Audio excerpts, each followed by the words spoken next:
I am just so touched by your work. Like, it touches my soul. It's not just the images that I see. There's something that has stirred in my soul by some of these images. I want to thank you for that. Yeah, two young men came here looking for you. One of them was Mr. Hastings' nephew. I said, okay. So he seen me this Saturday. He came back one day.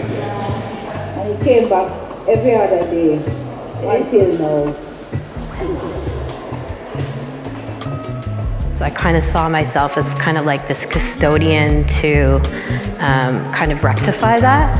And it led me to think about my father and my Jamaican side of my family and just all the stories that they have told me throughout childhood until now. And the one thing I think is interesting is that accessibility of photography and like what that means in the Caribbean.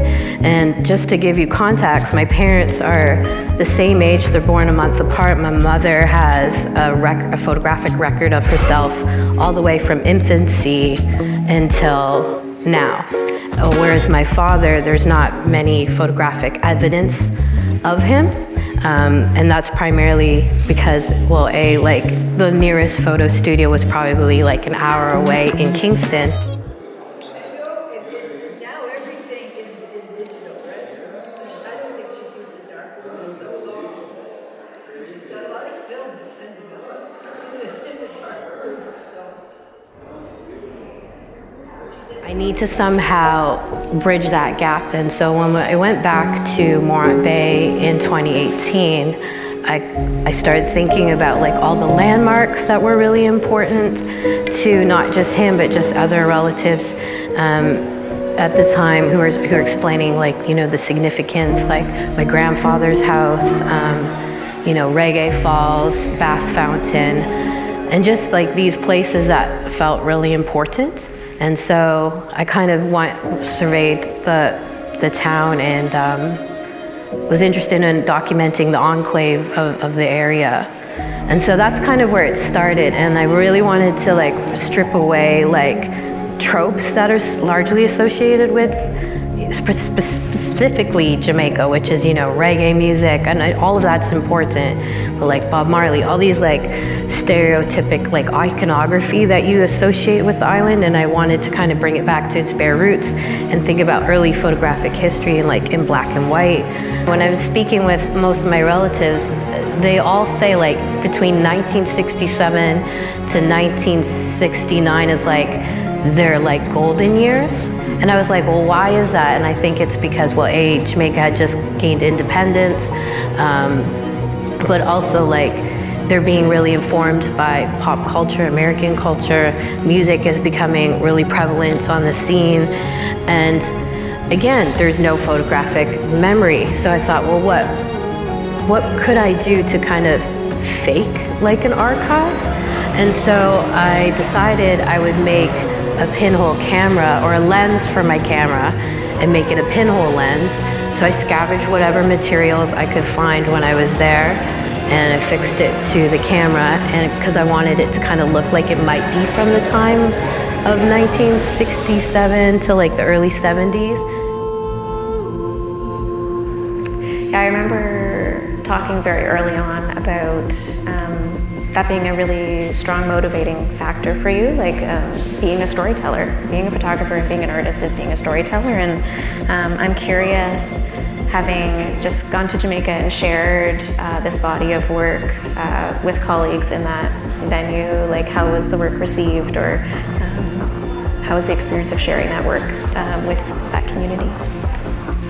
Oh man, it was like, I mean, I've only just come back. It was the most beautiful experience I can say, like to be in your, to be in like, you know, just like in your father's home country,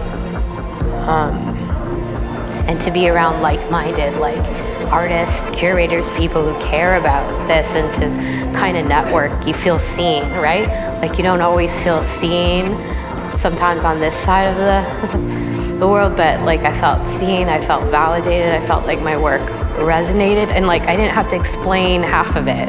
People just got it. And then like also to be with like Van Lee Burke, who's an amazing photographer, photographed Windrush generation, and was an inspiration to me to be invited to speak alongside him, like not just, oh, I'm just on part of a panel, like for us to have a conversation together, because he's also from St. Thomas, and then to have Dr. Julie Crooks of the AGO to moderate it in the National Gallery of Jamaica, like that's a big deal. Like you feel, you're like, wow, it kind of feels full circle, but it also just feels like,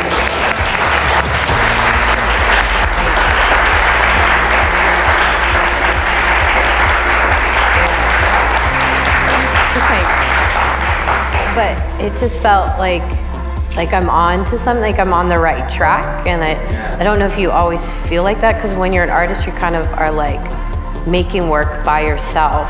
And unless you have like artist friends and artist community, sometimes you don't always get that. And it's funny, you read a quote from Maylene, and Maylene and I, we had such an amazing conversation, and she was like, you know, Chris, you're doing really great work. And even today, like she lives in the States, she was like, good luck with your talk.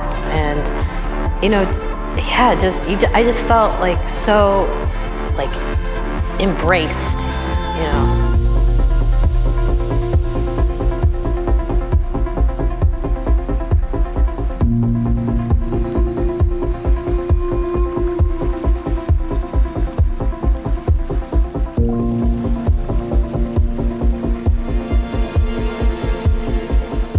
I don't think there could be a more beautiful way to wrap up this artist talk. So thank you so much, everyone. And of course, thanks, Chris. It's been an absolute joy talking to you today.